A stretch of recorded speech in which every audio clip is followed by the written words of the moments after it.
Assalamu alaikum. So, in today's class, we will be discussing a latest past paper that is October-November 2023, paper 4, variant 3. The question is evaluate the view that monopolistically competitive firms will always charge lower prices and operate more efficiently than a monopoly firm.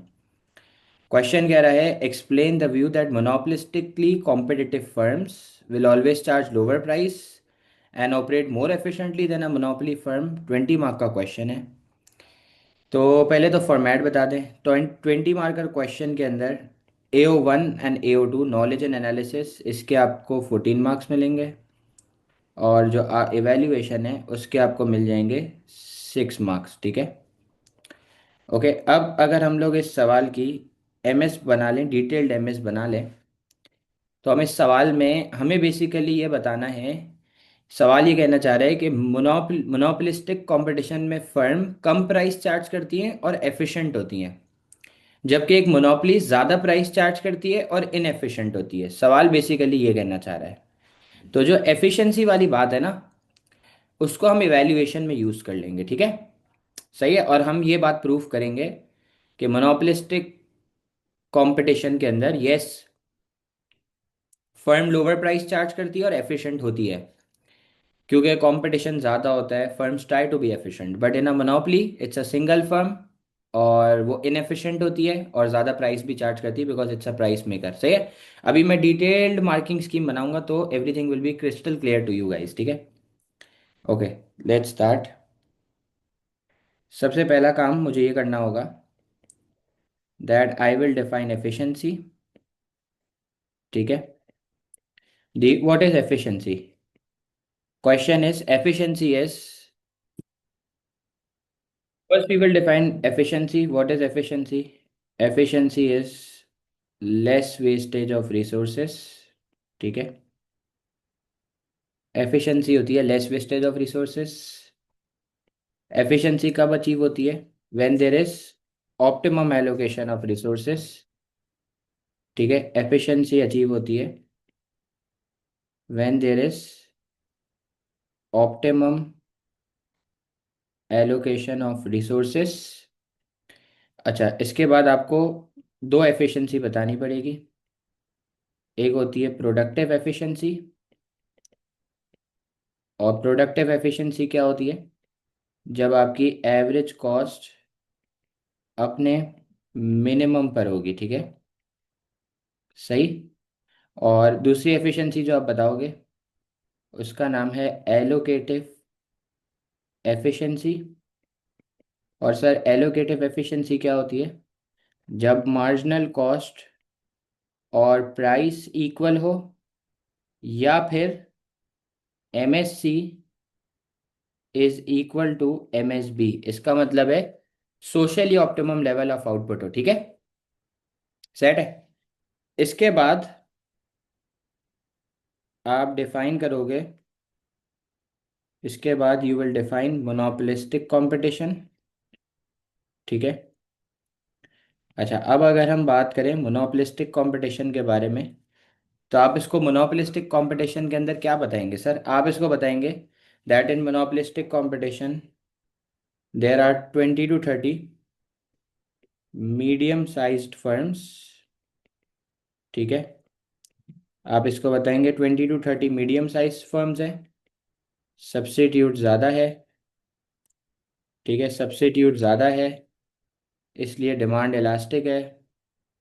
Demand curve जो है वो आपका flatter बनेगा। ठीक है। उसके अलावा M R is positive, marginal revenue is positive. फिर आप बताएंगे इम्परफेक्ट नॉलेज। ठीक है, इम्परफेक्ट नॉलेज होती है, इस वजह से प्राइस डिस्क्रिमिनेशन होती है। ठीक है, जिसकी वजह से your average revenue is not equal to marginal revenue. सही। और इसको आप क्या बताएंगे? Snob effect in the market होता है। ठीक है। और इसको क्या बता सकते हैं? इसको बताएंगे कि कंपटीशन ज़्यादा होता है ठीक है। बैरियर्स के ऊपर बात करना बहुत ज़रूरी है। Barriers for entry and exit, barriers for entry and exit के ऊपर बात करेंगे आप। और यहाँ पर बैरियर्स टू एंट्री और एग्जिट क्या होते हैं, बहुत वीक होते हैं। ठीक है, सही। ठीक है। अच्छा, और कोई बात कर सकते हैं? यस। एक और भी बात करेंगे कि यहाँ पर जो फर्म्स हैं वो product differentiation versus product standardisation के ऊपर काम करती हैं। ठीक है। ये सारा आप मोनोपोलिस्टिक कंपटीशन हमने पढ़ा हुआ है, इसकी आप नॉलेज लेंगे। ठीक है। फिर इसके बाद आप डिफाइन करेंगे मोनोपोली। ठीक है, तो आप मोनोपोली में क्या बताएंगे? Monopoly is a single firm, single firm होती है, लार्ज फर्म होती है। ठीक है, हाईएस्ट मार्केट शेयर होता है इसके पास। याद आ रहा है भाई? देखो रिवाइज हो रहा है आपका। सर मोनोपोली एक सिंगल फर्म है, लार्ज फर्म है, जिसके पास हाईएस्ट मार्केट शेयर होता है, जिसकी डिमांड हाईली इनएलास्टिक होती है। ठीक है, जिसकी डिमांड क्या होती है सर? जिसकी डिमांड हाईली इनएलास्टिक होती है। सही। प्राइस मेकर होती है। ठीक है। No close substitute, no close substitute होता है। ठीक है, डिमांड कर्व स्टीपर कर्व होता है, डिमांड कर्व स्टीप होता है। ठीक है, अंडर एलोकेशन करती है रिसोर्सेज की। ठीक है, सोसाइटी को नुकसान क्रिएट करती है, नुकसान को वेलफेयर लॉस, डेडवेट लॉस कहते हैं। उसके अलावा प्राइस डिस्क्रिमिनेशन है, जिस वजह से A R M R equal नहीं है। ठीक है, और क्या बताओगे इसको? एम आर नेगेटिव में जाता है, M R goes in negative. ठीक है, मार्जिनल रेवेन्यू नेगेटिव में जाता है। एक्स इनएफिशिएंसी होती है। ठीक है, फिर आप बताओगे C S into P R, consumer surplus producer revenue में कन्वर्ट होता है। सही है, सारे फीचर्स बताओगे आप मोनोपोली के। ठीक है। इसके बाद for analysis now we will compare short run, now we will compare short run, short run and long run conditions under monopolistic competition. ठीक है, अब हम शॉर्ट रन और लॉन्ग रन के मोनोपोलिस्टिक कंपटीशन की कंडीशन को कंपेयर करेंगे। जैसे शॉर्ट रन में सुपर नॉर्मल और एबनॉर्मल प्रॉफिट्स कमाए जाते हैं, बाकी लॉन्ग रन में तो हर फर्म नॉर्मल प्रॉफिट कमाती है। तो आप इधर चेक करो। सबसे पहले दो ग्राफ्स बनाएंगे हम लोग। ऊपर आ जाएगा पी सी आर, नीचे आ जाएगा क्वांटिटी। मोनोपोलिस्टिक कंपटीशन में 20 to 30 फर्म्स होती हैं, इसलिए डिमांड इलास्टिक है। सही है, और एम आर नेगेटिव में नहीं जाता। So this is demand is equal to average revenue is equal to marginal revenue. सही। ठीक है, इतनी बात क्लियर है? अच्छा जी, अब आप इधर देखिएगा, ये जो लाइन मैंने आपके सामने बनाई है ये किसकी लाइन है? ये मार्जिनल कॉस्ट की लाइन है। ठीक है, और अब जो लाइन मैं आपके सामने बनाने जा रहा हूँ वो लाइन किसकी है? वो लाइन है एवरेज कॉस्ट की। चेक कर लो भाई। सही, ये लाइन हो गई एवरेज कॉस्ट की। ठीक है। अच्छा, इकोनॉमिक एजम्पशन तो सबको पता ही है, firms operate at a point where M C is equal to M R. यहाँ से ऊपर लेके गया प्राइस आ गई डिमांड कर्व से, नीचे लेके गया कॉस्ट की लाइन से आ गई कॉस्ट। ठीक है, ये आ गई प्राइस, ये आ गई कॉस्ट। ओके, चेक करें। ये आ गई प्राइस, ये आ गई कॉस्ट, और obviously I don't need to tell you what is this, this is your super normal और एबनॉर्मल प्रॉफिट। ठीक है, this is your super normal और एबनॉर्मल प्रॉफिट। सही कह रहा हूँ भाई? ये कौन सा प्रॉफिट है sir? This is your super normal, ये आपका सुपर नॉर्मल और एबनॉर्मल प्रॉफिट्स है। आप चेक कर सकते हो, आपको ये समझाना पड़ेगा That supernormal or abnormal profit is a point where total revenue is greater than total cost, average revenue is greater than average cost, cost is greater than profit, सही है, cost is greater than price, etc etc, सही। फिर आप इसको बताओगे कि since यहाँ पर कंपटीशन ज़्यादा होता है, फिर आप इसको ये बात बताओगे कि सिंस यहाँ पर कंपटीशन ज़्यादा होता है, इसलिए प्राइस कम होती है मोनोपोलिस्टिक कंपटीशन में, क्योंकि फर्म ज़्यादा हैं और ऑब्वियसली चॉइसेस भी ज़्यादा होती हैं, ठीक है। अच्छा, अब आप देखो इधर, मैं अब आपके सामने नॉर्मल प्रॉफिट का स्टेज बनाऊंगा, ठीक है। तो आप सबको पता है ना कि नॉर्मल प्रॉफिट्स लॉन्ग रन में होते हैं, सही है। अब मैं जो आपके सामने बना रहा हूँ उसका नाम है नॉर्मल प्रॉफिट्स। और आपको ये बात याद होगी कि नॉर्मल प्रॉफिट वो स्टेज है जहाँ पे total revenue total cost equal है, average revenue average cost equal है, कॉस्ट प्राइस इक्वल है। तो इस बार जो कॉस्ट की लाइन बनेगी वो डिमांड कर्व पे बनेगी, और मोनोपोलिस्टिक कंपटीशन में सारी फर्म्स इनएफिशिएंट होती हैं, राइट। तो आप देखो, ये आपकी लाइन हो गई एवरेज कॉस्ट की, चेक करो, ये हो गई एवरेज कॉस्ट की लाइन, ठीक है।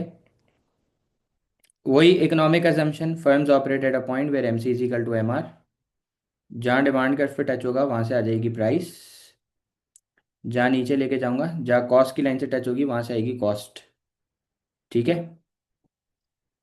ओके है, चेक करो, ये आ गया cost is equal to price, ये आ गई क्वांटिटी, ये आ गया पॉइंट ए, ठीक है। अब मेरी बात गौर से सुनना,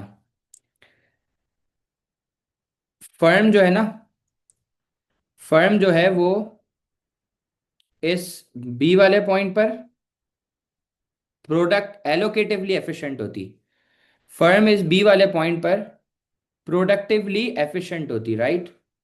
फर्म इस बी वाले पॉइंट पर प्रोडक्टिवली एलोकेटिवली एफिशिएंट होती बिकॉज मार्जिनल कॉस्ट और प्राइस इक्वल होती, ठीक है। बी वाले पॉइंट पे, बी वाले पॉइंट पे फर्म एलोकेटिवली एफिशिएंट होगी,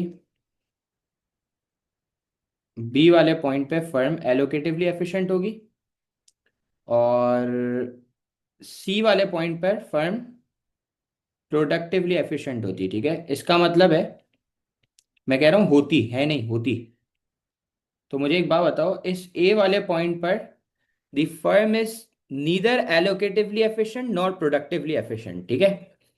लेकिन आप इसको ये बात बताओगे, आप इसको ये बात बताओगे जब short run long run condition आप इसको समझा दोगे, तो आप इसको ये बात बताओगे कि मोनोपोलिस्टिक कंपटीशन के अंदर, मोनोपोलिस्टिक कंपटीशन के अंदर सिंस कंपटीशन ज़्यादा होता है, मोनोपोलिस्टिक कंपटीशन के अंदर सिंस कंपटीशन ज़्यादा होता है, इसलिए प्राइसेस कम से कम होती हैं, they charge lower price.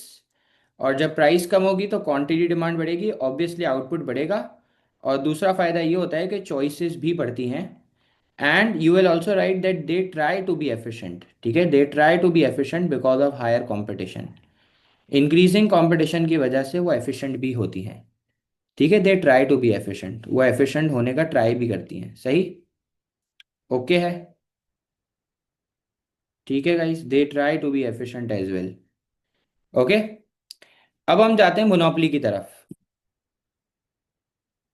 Okay, after this we will compare short run and long run. After this, we will compare short run and long run. After this, we will compare short run and long run. हम लोग short run and long run conditions compare करेंगे under a monopoly, right? Then we will go for short run and long run conditions under monopoly, ठीक है। अब हम लोग short run और long run conditions के ऊपर जाते हैं मोनोपोली की, ठीक है। और मोनोपोली की तो एक ही कंडीशन होती है शॉर्ट रन लॉन्ग रन में, profit maximising level M C G equal to M R, सही है। अब मेरी बात गौर से सुनना, इधर लिख दिया वापसी P C R, price cost revenue, नीचे आ गया क्वांटिटी, ठीक है। ये हो गया demand is equal to average revenue, ये हो गया मार्जिनल रेवेन्यू, ठीक है। अच्छा, अब आप देखो, इस बार जो आपका डिमांड कर्व है वो स्टीपर कर्व बना है, और आपका जो मार्जिनल रेवेन्यू है वो भी नेगेटिव में जा रहा है। ऐसा क्यों हो रहा है भाई? क्योंकि monopoly has an inelastic demand, that is why steep curve is being made, ठीक है। एंड ये जो लाइन हो गई इस बार, ये हो गई मेरी मार्जिनल कॉस्ट की लाइन, और ये जो लाइन हो गई ये हो गई मेरी एवरेज टोटल कॉस्ट की लाइन, ठीक है, चेक करो, ये हो गई एवरेज टोटल कॉस्ट की लाइन, ठीक है। ओके है भाई। अच्छा जी, अब मेरी बात गौर से सुनना। Economic assumption is that firms operate at profit maximising level, M C is equal to M R. तो यहाँ डिमांड कर्व से आ गई प्राइस, और कॉस्ट की लाइन से आ गई कॉस्ट, ठीक है। ये आ गई प्राइस और ये आ गई कॉस्ट, ठीक है। इतनी बार डायग्राम बना दी, कसम से अब रट जानी चाहिए। सही है, तो आप देखो मोनोपोली अर्न कर रहा है सुपर नॉर्मल और एबनॉर्मल प्रॉफिट, ठीक है। अब पता है, हालांकि मोनोपोली को इधर ऑपरेट नहीं करना चाहिए था, मोनोपोली को पता है किधर ऑपरेट करना चाहिए था, इस E1 पर। क्योंकि मोनोपोली एफिशिएंट तब होती जब वो गवर्नमेंट ओन्ड होती। तो अगर वो E1 पे ऑपरेट करती, अगर वो E1 पे ऑपरेट करती, मैं रेड पेन से कर देता हूँ, पिंक पेन से कर देता हूँ, अगर मोनोपोली E1 पे ऑपरेट करती तो फिर इसकी प्राइस P1 होती और इसकी क्वांटिटी Q होती। अभी अभी पता है अभी क्या हो रहा है, अभी चेक करो अभी क्या हो रहा है। अभी अभी जो है ना, अभी जो है वो, ये प्राइस होनी चाहिए थी और ये क्वांटिटी होनी चाहिए थी, ऐसा ही है भाई। मोनोपोली पता है क्या कर रहा है, मोनोपोली अंडर एलोकेशन कर रहा है। मोनोपोली अभी किधर ऑपरेट कर रहा है, M C C equal to M R पर। तो मोनोपोली अंडर एलोकेशन कर रहा है और ज़्यादा प्राइस चार्ज कर रहा है, ठीक है। समझ आया मैंने क्या बात बोली। मोनोपोली ऑपरेट कर रही है प्रॉफिट मैक्सिमाइजिंग लेवल पे, ऑपरेट इसको M C equal to price पे करना चाहिए, M C equal to A R पे ऑपरेट करना चाहिए। सही है, ठीक है। तो इसका मतलब है मोनोपोली अंडर एलोकेशन कर रहा है, इनएफिशिएंट है और ज़्यादा प्राइस चार्ज कर रहा है, बिकॉज उसको पता है उसकी डिमांड इनइलास्टिक है, वो उसका फ़ायदा उठा रहा है, ठीक है। क्योंकि अगर आपको याद हो तो मैंने आपको ये बात पढ़ाई भी थी कि sir monopoly has an aim of super normal and abnormal profit, जिसके लिए वो अपनी सप्लाई को रिस्ट्रिक्ट करता है, जिसके लिए वो अपनी सप्लाई को रिस्ट्रिक्ट करता है, जिसकी वजह से शॉर्टेज होती है, ठीक है। और जब शॉर्टेज होती है तो प्राइस ऑटोमेटिक बढ़ती है और क्वांटिटी भी कम होती है, और मोनोपोली के पास चॉइसेस भी कम होती हैं, नो चॉइसेस और लेस चॉइसेस होती हैं, ठीक है। उसके अलावा मोनोपोली एक्स इनएफिशिएंसी होती है, एक्स इनएफिशिएंसी अचीव करती है। Monopoly is inefficient, both productively inefficient, ठीक है, and monopoly is also allocatively inefficient. Productively inefficient कैसे है, क्योंकि आप देखो M C equal to M R पर बी वाले पॉइंट पर एवरेज कॉस्ट मिनिमम पर नहीं है, यहाँ पर मिनिमम पर होती, ना M C equal to price है, ठीक है।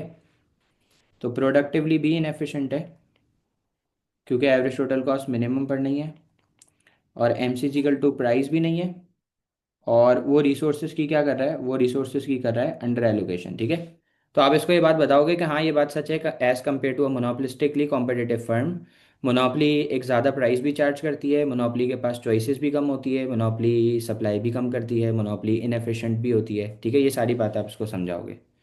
अच्छा, अब सवाल ये है कि हम कंक्लूजन में क्या लिखते हैं। देखो सवाल के अंदर हम लोग कंक्लूजन के अंदर वही वाली बात करते हैं, एफिशिएंसी के ऊपर बात करते हैं। आप सबको पता है कि हमें एवेल्यूएशन में क्या लिखना है, सही है। अब आते हैं लास्ट पार्ट पे इस क्वेश्चन के, कि सर हम एवेल्यूएशन में क्या लिखते हैं। बेटा हम एवेल्यूएशन में सिर्फ ये बात लिखते हैं, monopoly and monopolistic competition both are inefficient, ठीक है। बोथ आर इनएफिशिएंट, प्रोडक्टिवली भी इनएफिशिएंट है एंड एलोकेटिवली भी इनएफिशिएंट है, ठीक है।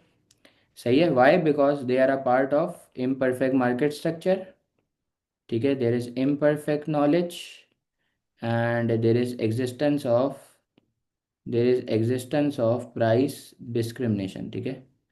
प्राइस डिस्क्रिमिनेशन होती है, ठीक है, नंबर वन। फिर आप इसको बताओगे कि एक मोनोपोली डायनामिक एफिशिएंसी भी अचीव नहीं कर रही है, अपनी एवरेज टोटल कॉस्ट को कम से कम नहीं कर रही है, ठीक है, ये भी बता सकते हो। फिर आप इसको एक्सेप्शन बताओगे कि एक एक्सेप्शन है कि अगर गवर्नमेंट ओन मोनोपोली है, if a monopoly is government owned, so will be efficient both productively efficient and allocatively efficient. फिर आप इसको क्या बात बताओगे कि अगर एक मोनोपली गवर्नमेंट ओन्ड है तो वो प्रोडक्टिवली भी एफिशिएंट होगी और एलोकेटिवली भी एफिशिएंट होगी, ठीक है। और इसको एक और बात बताओगे आखिरी में, क्या बात बताओगे? Monopolistic competition, monopolistic competition will not always monopolistic competition will not always charge monopolistic competition will not always charge lower price, ठीक है, ये बात बताओगे? And monopoly will not charge and monopoly will not always charge and monopoly will not always charge higher prices, ठीक है। सही। ये सवाल हो गया आपका ख़त्म। इन शॉर्ट मैंने आपको मोनोपोलिस्टिक कंपटीशन के भी दो क्वेश्चन करा दिए। अब हमारा लास्ट मार्केट स्ट्रक्चर का हिस्सा रहता है, दैट इज ओलिगोपली, जो कि हम इंशाल्लाह इंशाल्लाह कल से ही शुरू कर देंगे। इंशाल्लाह कल की टाइमिंग्स आपको ग्रुप पे इंशाल्लाह कम्युनिकेट हो जाएंगी, ठीक है। Thank you.